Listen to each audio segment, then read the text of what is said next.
Welcome to Scooter, the place where we talk about all things anime and animation when it comes to horror. Ooh. And we do mainly talk about anime because, at least we did on the first month, but that's because, I am the captain. I am the Scooter in Scooter.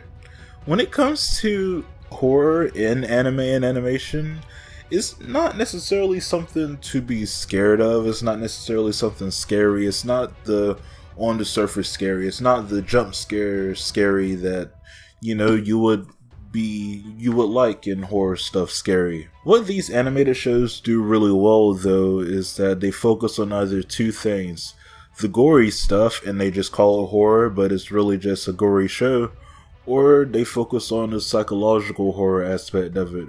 What people go through when their world gets turned upside down from a specific situation that they get put into. And this show that we're doing today, it does a little bit of both. And that show is Devilman Crybaby, if I didn't already say that. Devilman Crybaby is a Netflix original anime series inspired by the 1972 manga Devilman by Go Nagai. I am also a Nagai. I'm sorry, that is such a bad joke. I'm so sorry. Devilman's backstory is very interesting because they had an anime back in the day airing the same time as the manga was being released, but this anime series was more toned down, more similar to a Power Rangers or how the Ultraman TV show was back then, because I think the Ultraman show got the same treatment. Devilman Crybaby was directed by the amazing and talented director Masaki Yuasa. This series is heavily religious, heavily sexual, heavily gory, and just a heavily dark show overall. And I can't wait. Let's just go ahead and talk about it, guys. As mentioned earlier, horror in anime is mainly focused on the psychological aspects of horror, what goes on in the person's head when they get pushed to a certain point, whether they get put in a certain situation. And the main characters are normally they're not really the ones to change in that said situation. They're not the ones we should be paying attention to. The main characters are normally the ones that the audience could put their shoes into. It's the one that also reacts to what these characters are willing to do to get out of the situations that they are put in. And in this instance, for Devilman Crybaby, I don't think it's any different from the baseline that I gave you. But there are different things that go along with this as well.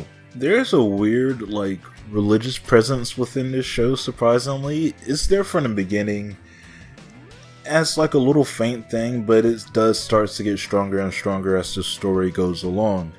You'll see what I mean later on, especially if you watch the show. Our main character is Akira Fudo. Fudo, that's right, the same name as Yusei from Yu-Gi-Oh! 5Ds. His character is, I guess he's an empath? Kinda similar to Shane Dawson? But I'm just saying that because he has this thing about him where when he senses that somebody is sad, whether they're next to him, next door, on screen or something, he starts crying as well, even if the person is only crying on the inside or something. That's why I said he's an empath.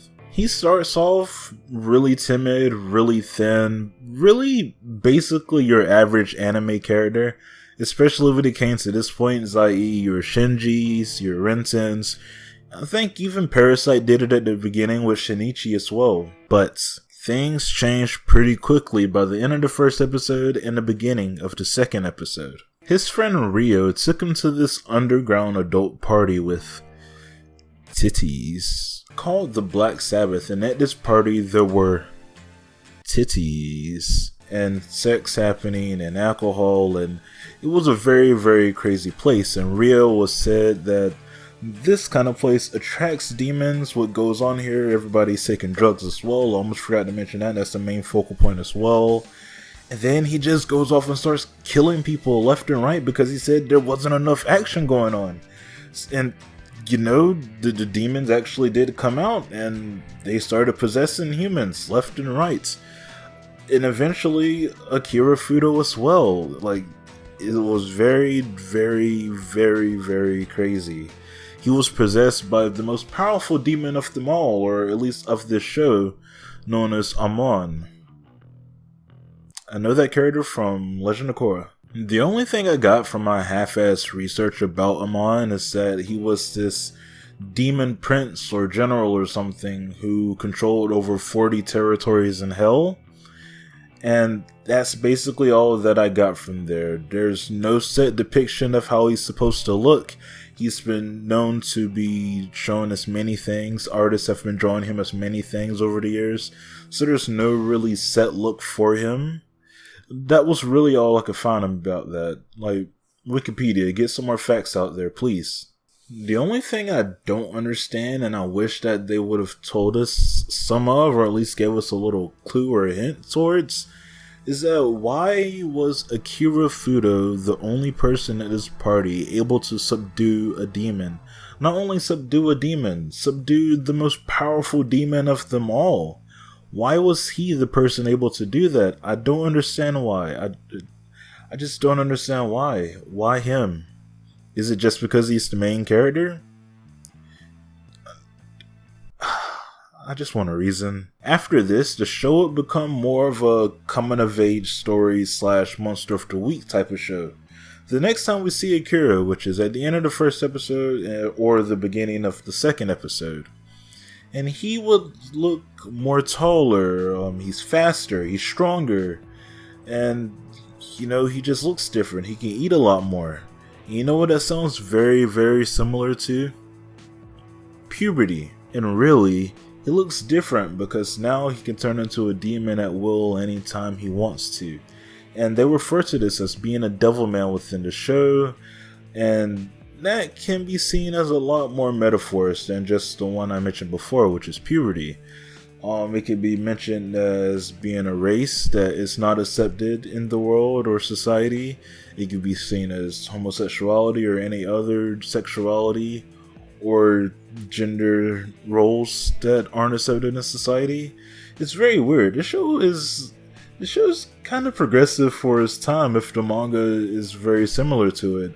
Or I don't know how much was changed from manga to anime, because they did make the show more modern.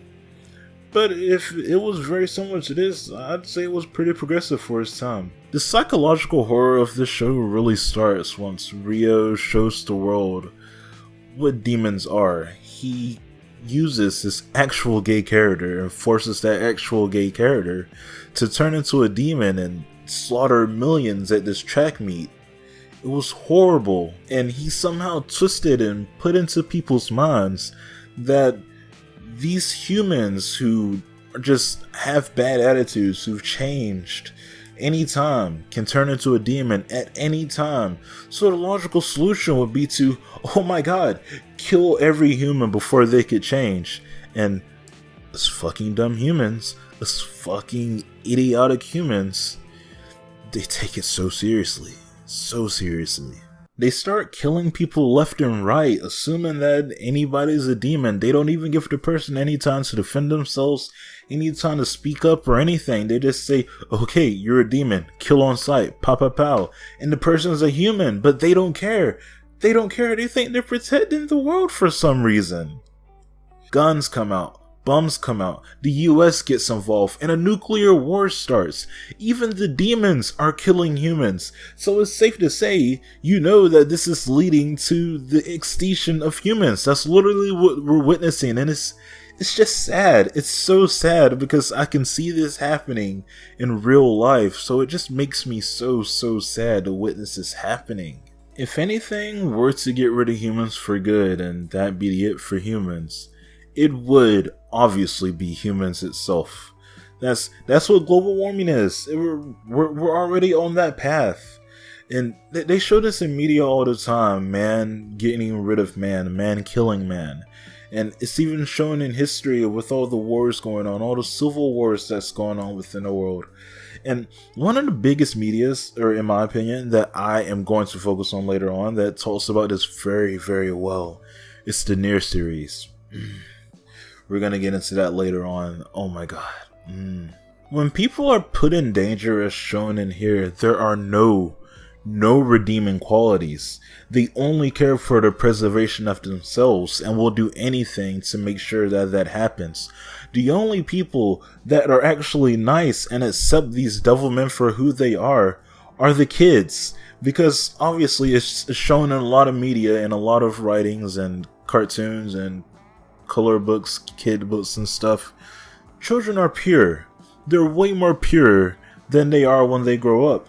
So obviously it's easier for them to accept something. You know, it's sweet. Kids are the future. They're very, very pure, and it sucks that that innocence is ruined when you get older. Because I wouldn't have been able to accept the Devilmen for who they are. Like, I don't know. It's just something about seeing a grotesque creature. And I don't think that's something that an actual adult human could accept. Other than that, on a lighter note, there's this huge reveal that's shown within this show towards the end. And I think it's possible to find out around episode 7, I'd say. I don't think it's possible to find out anytime sooner. I could be wrong. Let me know if I'm wrong in the comments, guys. But I'm not going to spoil the ones who haven't seen it because that'd be so rude of me. If you want to know the reveal, you'd have to watch that for yourself. Overall, this is my second time watching this show since it came out in 2017. And I still like it just as much, if not more now, because I took the time watching it this time, meaning it took me 2 days instead of 1 day to watch these 10 episodes. It's a story that dwells around religion, love, war, changes, and human nature, and I think it does it pretty well, pretty perfectly. The Monster of the Week portion of the show was running its course a bit too much, but it quickly changed before it could get too annoying for me. Akira is simultaneously a really good character and a really bad character. Like, why is he an empath? Why is his will strong enough to subdue one of the most powerful demons? Who exactly is Akira Fudo? I don't think we ever get that answer in this show, and he's just good for the sake of being good, it feels like. And I guess that's fine, but I'd really like some context to his character. But there's only so much you can do in these 10 episodes. If you're wondering if you should watch this series or not, I'd say yes. This series is really good. It was one of the first Netflix original anime to prove that Netflix can actually produce really good shows and make them really, really good.